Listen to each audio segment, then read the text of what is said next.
नमस्कार,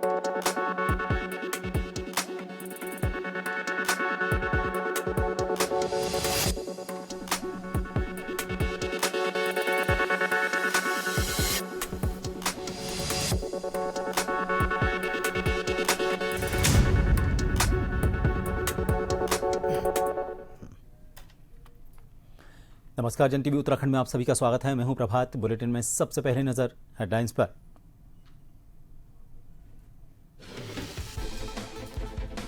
डोईवाला को 3 करोड़ 10 लाख की सौगात। सांसद त्रिवेंद्र सिंह रावत और शिक्षा मंत्री डॉक्टर धन सिंह का दौरा। बहुउद्देशीय हॉल का किया लोकार्पण।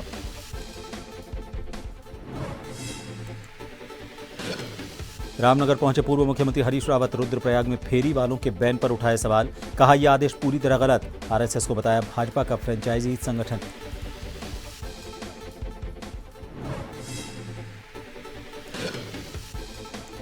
हाईकोर्ट में आवारा कुत्तों के आतंक पर सुनवाई। नैनीताल के पालिका ईओ को किया तलब। वकीलों ने निजात दिलाने के लिए दायर की पीआईएल।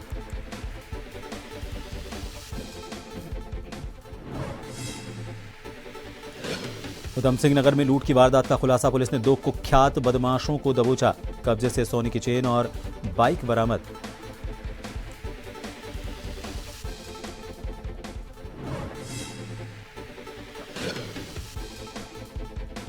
और पहाड़ों में आफत की बारिश। जोरदार बारिश से जनजीवन अस्त व्यस्त।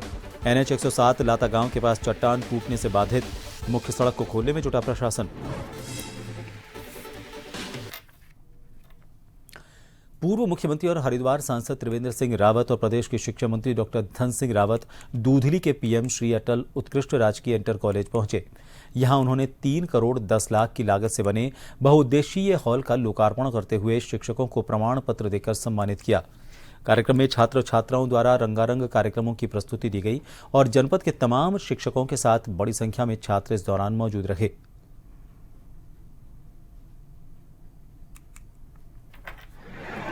मैं अपने सांसद जी का, विधायक जी का बहुत बहुत धन्यवाद देना चाहता हूँ कि उनके क्षेत्र में बहुत बड़ा काम हुआ है और आज शिक्षक दिवस के उपलक्ष्य में अपने सभी सम्मानित शिक्षकों को ढेर सारी शुभकामनाएं। किसी भी विद्यालय में अच्छा विद्यालय भवन होना, अच्छा प्रधानाचार्य होना एक सम्मान का विषय होता है और इसी तरह से एक यहाँ पर बहुउद्देशीय ये सभागार, इसमें सभा तो हो ही सकती है, 500-600 लोग बैठ सकते हैं।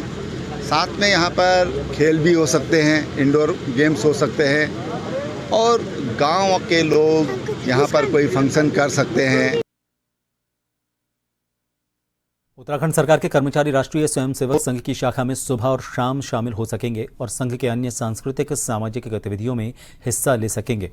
अपर मुख्य सचिव कार्मिक और सतर्कता ने इसको लेकर आदेश जारी कर दिया है।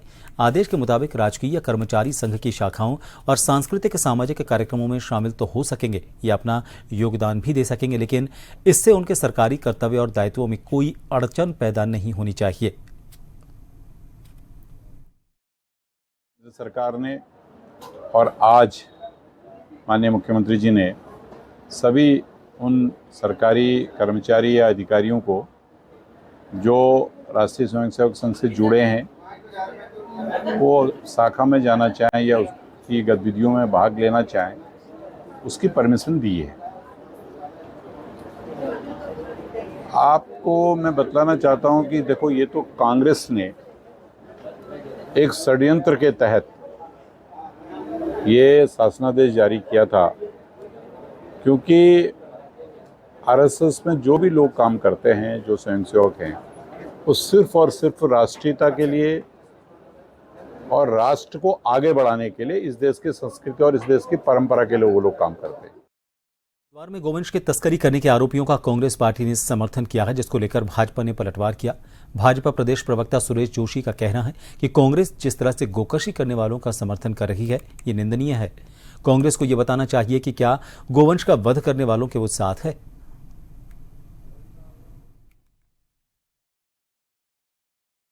कांग्रेस पार्टी के हर उस नेता के लिए बोलना चाह रहा हूं जो गोकशी करने वालों का समर्थन कर रहे हैं। देखिए, हमारा निशाना उस पार्टी पर है जो पार्टी उत्तराखंड देवभूमि में गौ हत्या करने वालों का समर्थन कर रही है। हम उसको किसी भी कीमत पर बर्दाश्त नहीं करेंगे। कांग्रेस के वरिष्ठ नेता और प्रदेश के पूर्व मुख्यमंत्री हरीश रावत रामनगर पहुंचे। यहां उन्होंने प्रदेश सरकार के रुद्रप्रयाग में फेरी वालों के प्रवेश पर रोक लगाने के लिए दिए गए आदेश पर बोलते हुए कहा कि सरकार के ये आदेश पूरी तरह गलत हैं। उन्होंने कहा कि यदि फेरी वाले गांव गोट में नहीं जाएंगे तो यहां का कचरा कैसे साफ होगा और लोगों के घरों में कचरा भर जाएगा। उन्होंने सरकार के इस आदेश पर भी चुटकी लेते हुए कहा कि सरकार ने आदेश दिया है कि सरकारी कर्मचारी आरएसएस की शाखाओं में जा सकेंगे। पूर्व मुख्यमंत्री हरीश रावत ने कहा कि आरएसएस भाजपा का फ्रेंचाइजी संगठन है।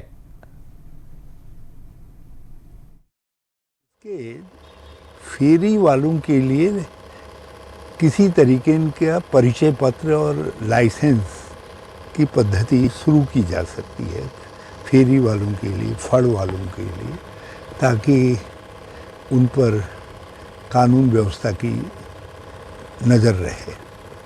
और ये बोर्ड लगाना इत्यादि करना ये ठीक नहीं है। आरएसएस को यदि मैं समझता हूँ किसी से भी पूछ लिया जाए कि आरएसएस राजनीतिक काम करता है या केवल सामाजिक संगठन है, तो लोग कहेंगे कि सामाजिक काम के आड़ में राजनीति करते हैं, जो असली पहचान है। और आज तो एक प्रकार से भाजपा का फ्रेंचाइजी होल्डर आरएसएस हो गया है। नैनीताल नगर में लावारिस कुत्तों के आतंक से निजात दिलाने के लिए दाखिल याचिका पर नगर पालिका के ईओ को कोर्ट में तलब करके स्थिति स्पष्ट करने के निर्देश दिए गए। आपको बता दें, हाईकोर्ट के गेट पर लावारिस कुत्ते कई लोगों पर हमला कर चुके हैं। आरोप है कि कुछ पशु प्रेमी अधिवक्ताओं ने कुत्तों को संरक्षण भी दे रखा है और मेडिकल जांच कराए बिना उनके गले में पट्टा भी बांध दिया है।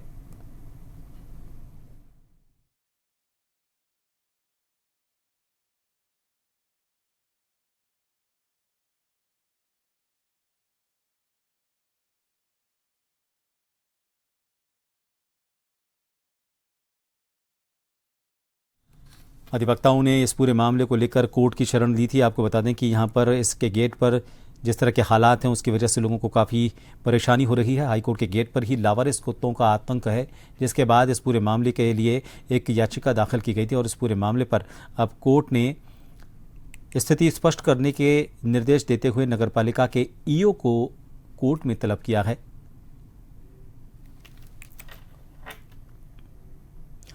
हल्द्वानी में महिलाओं के प्रति बढ़ रही आपराधिक वारदात के मद्देनजर अब पुलिस जन जागरूकता अभियान चला रही है। यहां के बनभूरपुरा क्षेत्र में पुलिस क्षेत्राधिकारी नितिन लोहनी ने विद्यालय की छात्राओं को साहस जगाने और उन्हें किसी भी परिस्थिति से निपटने और पुलिस की मदद लेने को लेकर जागरूक किया। उन्होंने 112 नंबर, महिला हेल्पलाइन नंबर 1090 और गौर शक्ति ऐप की जानकारी दी।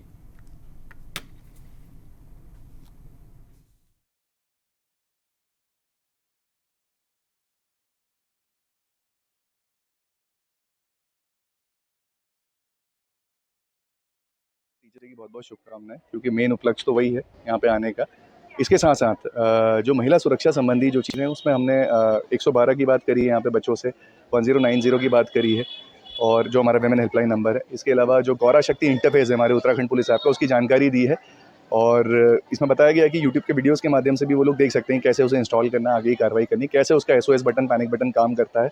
इसके साथ साथ कोशिश करी गई कहीं ना कहीं उनके मन में एक विश्वास जगाने की, to fight back against this menace.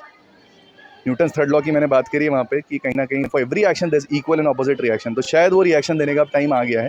Police आपके साथ है, आगे भी रहेगी। जैसे कि सब चीज़ें सर बता रहे हैं, ये हमारी भलाई के लिए। आजकल महिला अपराध देश में इतनी ऊंचाइयां ले रहे हैं कि कोई भी महिला इस देश में मुझे नहीं लगता है कि सुरक्षित होगी, क्योंकि अभी कोलकाता का केस देख लीजिए, एक लेडी महिला डॉक्टर के लिए इतना सब कुछ हो गया है। तो हम तो फिर भी हम अभी स्टूडेंट हैं, हमारी एजुकेशन हो रही है, तो हम आगे इस चीज़ से डर रहे हैं कि हमारे देश में हम महिलाएं सुरक्षित है नहीं।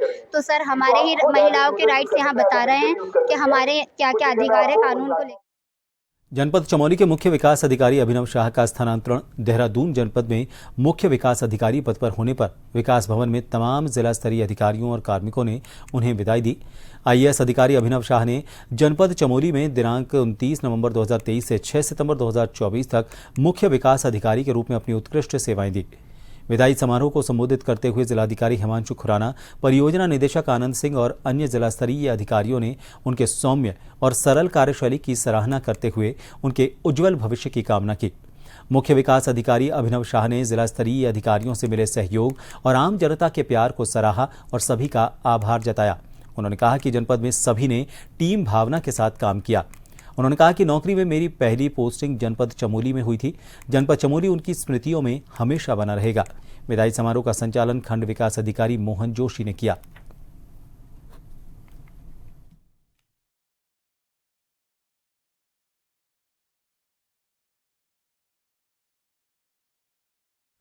खबर हरिद्वार के लक्सर से है। यहां पर लक्सर में बना सरकारी अस्पताल मरीजों के जीवन से खिलवाड़ कर रहा है। मामला आज दोपहर करीब 1 बजे का है। यहां एक मरीज खून से लथपथ सरकारी अस्पताल के बाहर घंटों तक पड़ा रहा, लेकिन अस्पताल के कर्मचारी मरीज को बिना मेडिकल रिपोर्ट के भर्ती करने को तैयार नहीं थे। जब सूचना मिलने के बाद मीडियाकर्मी मौके पर पहुंचे, तब जाकर घायल को अस्पताल स्टाफ ने अस्पताल में भर्ती किया। इतना ही नहीं, इस दौरान जब मीडियाकर्मी कवरेज करने लगे तो अस्पताल के डॉक्टर द्वारा मीडियाकर्मियों को भी वीडियो बनाने से रोका गया। हमारे गांव में जो है झगड़ा हुआ है और हमने यहाँ एकदम से मेरे चाची जो यहाँ पे लट लगाए और वहाँ से हमने रेफर करके यहाँ लाए लक्सर में बिलोग में। तो बिलोग में आते ही इन्होंने ये बोल दिया कि क्या नाम खानपुर ले जाओ, और मेरी चाची जी का ब्लड जा रहा था बहुत, कम से कम 1-1.5 घंटा इन्होंने बोल कर रखा। हमने बाहर बिठा रखा, हमारी गाड़ी आ रही थी, उसे थोड़ा टाइम लगा। फिर हमारे रिश्तेदार है, उन्होंने एकदम से अंदर हमारे ट्रीटमेंट हुआ। ये डेढ़ जा चाहिए ब्लड जा रहा था, किसी ने किसी चीज़ की कार्रवाई नहीं की। हमारे पास 15 मिनट पहले पेशेंट आया था, उसके सर से खून आ रहा था। 5 घंटे जब हमने उसका जो भी प्रोटोकॉल होता है उसके गाइडलाइन के अकॉर्डिंग ट्रीटमेंट करते हैं। कॉन्फिडेंशियली भी हम नहीं करते एरिया को। जहाँ तक सुनने में आ रहा है कि एक मेडिकल केस है, तो पहले उसका उपचार करके फिर उसका मेडिकल केस है। सर, परिजनों का आरोप है कि अगर उनको ऐसा लग रहा है तो वो हमारे यहाँ CCTV कैमरा लगे हैं, वो अगर उनको ऐसा लगता है तो उनके मेरे चेक कर लीजिए वो कितने देर यहाँ खड़ा रहा। और पट्टी उसकी हो रखी थी जब वो आया था। सर, यहाँ पर कभी को भी डॉक्टर का रवैया ठीक नहीं लगा। डॉक्टर नहीं है, क्या कहेंगे? आनंद की बात नहीं है। जब कोई प्रोसीजर हो रहा होता है उसमें अगर काम के बीच में हो जाती है तो आदमी का थोड़ा वो हो जाता है, लेकिन मैं अपने जितने नीचे के अधिकारी हैं उनको मैं आदेश कर दूंगा कि थोड़ा रवैया थोड़ा शांत। ब्रेक के बाद एक बार फिर आप सभी का स्वागत है। रामनगर में राजकीय शिक्षक संघ ने शिक्षक दिवस पर सभी सम्मान समारोहों का बहिष्कार किया। हाई स्कूल इंटर कॉलेज में कार्यरत शिक्षक शिक्षिकाएं सुबह से ही काला रिबन बांधकर शिक्षण कार्य का बहिष्कार करते नजर आए, लेकिन शिक्षक दिवस के मौके पर होने वाले विभिन्न कार्यक्रमों से उन्होंने दूरी भी बना ली। इनकी मांग है कि प्रधानाचार्य पद पर सीधी भर्ती निरस्त की जाए और प्रधानाचार्य के पद 100% पदोन्नति से भरे जाएं।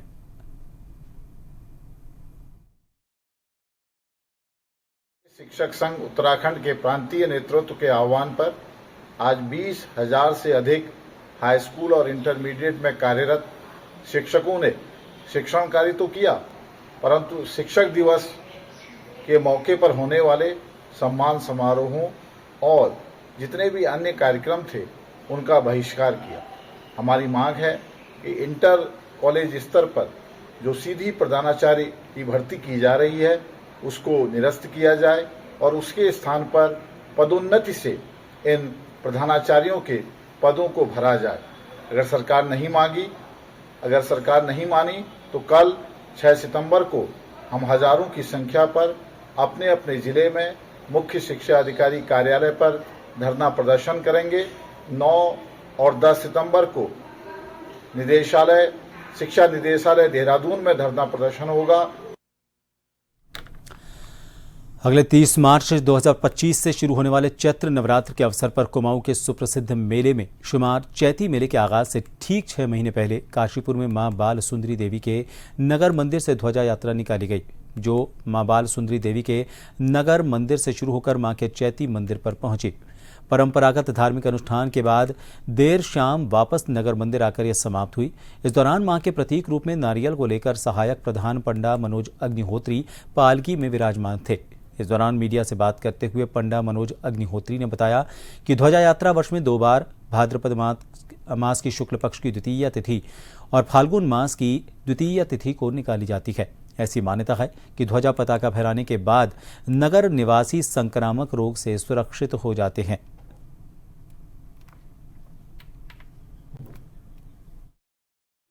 वर्ष में 2 बार फाल्गुन शुक्ला द्विज और भाद्रपद शुक्ला द्विज को माँ भगवती की ध्वजा निकलती है। भाद्रपद शुक्ला द्विज को क्योंकि ये समय संक्रामक बीमारियों का होता है और इसका ध्वजा का उद्देश्य ये रहता है कि नगरवासियों की संक्रामक बीमारियों से रक्षा हो और आज से ठीक 6 महीने पश्चात माता डुबा जाए। तो ये एक बाकी ध्वजा स्थापना का एक ये बहुत परंपरागत रूप से ये चला आ रहा है हमारा कि हम ठीक 6 महीने पहले माँ की ध्वजा स्थापना करते हैं। उसके बाद ठीक 1.25 महीने पहले फाल्गुन शुक्ला ध्वज में एक ध्वजा स्थापना करते हैं और उसके बाद माँ वहाँ जाकर विराजमान होती हैं और चैती मेला संपन्न। पहाड़ों में आजकल हो रही जोरदार बारिश लोगों के लिए अब मुसीबत बन चुकी है। आपको बता दें कि लगातार कुछ दिनों से पहाड़ों में मौसम का मिजाज बदला हुआ है, जिसके चलते पहाड़ों के जनजीवन पर काफ़ी असर पड़ा है। बात करें सीमांत नीति मलारी घाटी की, इसको जोड़ने वाली मुख्य सड़क राष्ट्रीय राजमार्ग NH 107 की, तो राष्ट्रीय राजमार्ग NH 107 लाता गांव के पास में भारी चट्टान टूटने के चलते देर रात से अब तक बंद है। इसके चलते सैकड़ों की तादाद में वाहनों की लंबी कतार लग चुकी है। बंद पड़े राष्ट्रीय राजमार्ग पर अभी भी लगातार भारी चट्टान का मलबा पड़ा हुआ है। इसकी वजह से पैदल आवाजाही करने वाले राहगीरों को भी भारी दिक्कतों का सामना करना पड़ रहा है। संबंधित विभाग की सभी तरह की मशीनें यहां पर पहुंच चुकी हैं और बाधित मुख्य सड़क को खोलने की कोशिश कर रही हैं।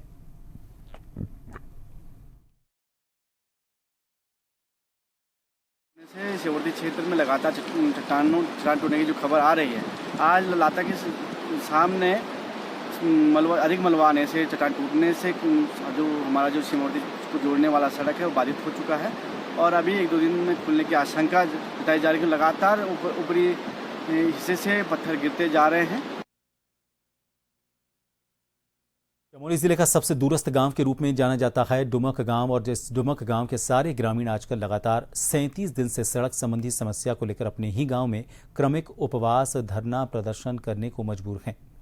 एक और गुस्सा है, ग्रामीणों का कहना है कि जब तक शासन और प्रशासन उनकी सड़क संबंधी समस्या पूरी नहीं करता, तब तक वो पूरे ग्रामीण रात और दिन लगातार क्रमिक उपवास और धरना प्रदर्शन करते रहेंगे।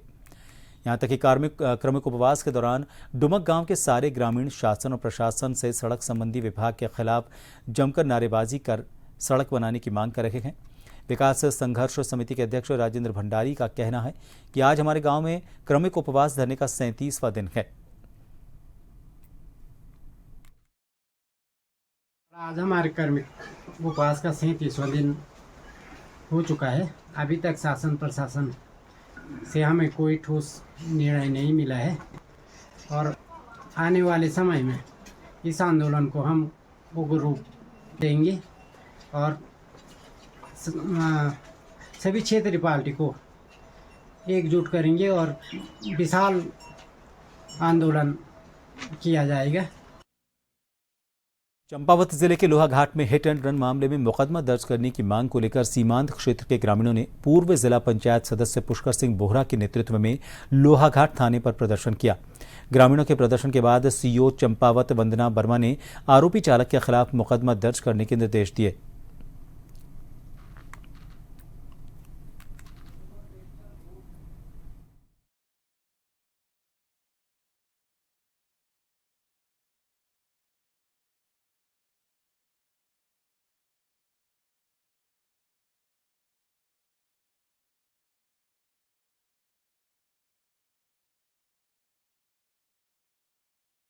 उधम सिंह नगर जनपद की किच्छा कोतवाली पुलिस को बड़ी सफलता हाथ लगी है।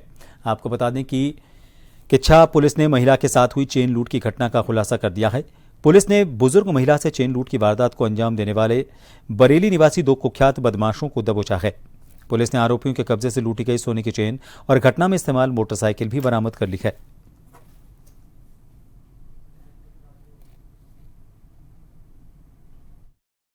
कोतवाली किच्छा की टीम को आज एक बहुत ही अच्छी सफलता प्राप्त हुई है। दिनांक 3 अगस्त को वादी अविनाश शर्मा इनके द्वारा तहरीर दी गई थी कि इनकी मां सोनिया देवी का जो है चेन स्नैच किया गया है, चेन लूटा गया है और ये वार्ड नंबर 9 के पास जो है 2 अभियुक्त द्वारा मोटरसाइकिल से आकर इनके गले में से सोने का चेन जो है ये चोरी कर लिया गया है, लूट लिया गया है। इसके संबंध में हमने तुरंत 304/2 का मुकदमा हमने BNS के अंतर्गत पंजीकृत किया था और इसकी विवेचना में पूरी कोतवाली किच्छा की टीम CO सितारगंज और SP सिटी के नेतृत्व में लगी हुई थी। इसमें कई यूपी के कई जनपदों में हमारी टीमें गई थी। काफ़ी मैनुअल तथा टेक्निकल डिटेल्स के आधार पर हमने बरेली, रामपुर, पीलीभीत, शाहजहाँपुर, मुरादाबाद, इन सभी जनपदों में जाकर और मेहनत कर एक बहुत ही अच्छी सफलता प्राप्त की है। इसमें 2 अभियुक्त हैं, मोहम्मद उजैर और तौफीक अहमद। ये दोनों बरेली के निवासी हैं। इनको गिरफ्तार किया है। इनके कब्जे से एक पीले धातु की चेन हमने बरामद की है और घटना में प्रयुक्त स्प्लेंडर मोटरसाइकिल भी हमने बरामद किया है। उधम सिंह नगर के किच्छा कोतवाली क्षेत्र से एक हैरान कर देने वाला मामला सामने आया है। यहां पर 4 दोस्तों ने मिलकर अपने 5वें दोस्त का मोबाइल चुरा लिया और 3,80,800 रुपए की मोबाइल के माध्यम से ठगी की। पीड़ित की शिकायत पर पुलिस ने मुकदमा दर्ज कर मामले में जांच करते हुए इन्हें गिरफ्तार किया।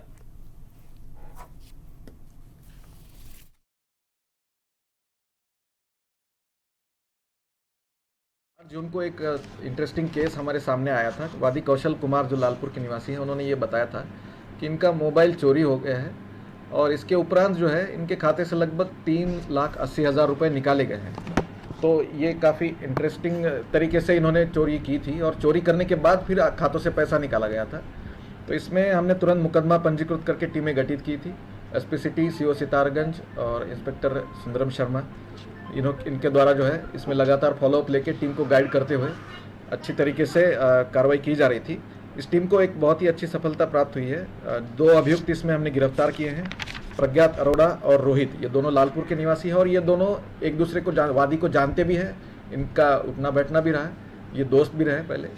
तो ये एक बहुत ही सरप्राइजिंग था कि एक दोस्त का ही मोबाइल इन्होंने चोरी कर लिया और उसके बाद क्योंकि इनको इसका लॉक भी पता था मोबाइल का, तो उसका उपयोग करके और सिम भी इसमें वैसे ही इंटैक्ट था, तो इसके ज़रिए फिर यूपीआई के माध्यम से लगभग 3,80,000 रुपये निकाले और ये राशि का फिर फर्जी अकाउंट बना के राजस्थान में ट्रांसफ़र किया और फिर अपने अकाउंट में बाद में लिया गया और 1.5 लाख रुपये कैश में इसमें निकाला गया।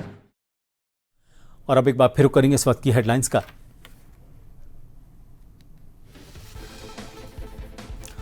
डोईवाला को 3 करोड़ 10 लाख की सौगात। सांसद त्रिवेंद्र सिंह रावत और शिक्षा मंत्री डॉक्टर धन सिंह का दौरा, बहुउद्देशीय हॉल का किया लोकार्पण।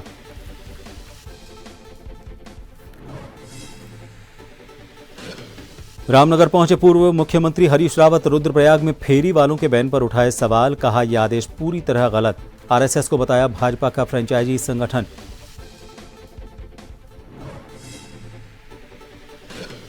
हाईकोर्ट में आवारा कुत्तों के आतंक पर सुनवाई। नैनीताल के पालिका ईओ को किया तलब।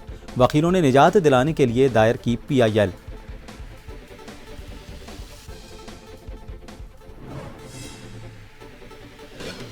उधम सिंह नगर में लूट की वारदात का खुलासा। पुलिस ने 2 कुख्यात बदमाशों को दबोचा। कब्जे से सोने की चेन और बाइक बरामद।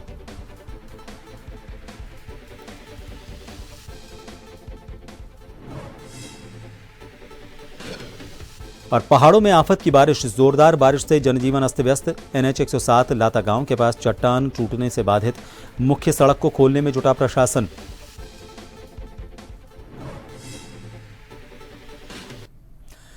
इन सभी खबरों के साथ इस बुलेटिन में फिलहाल के लिए इतना ही। नमस्कार।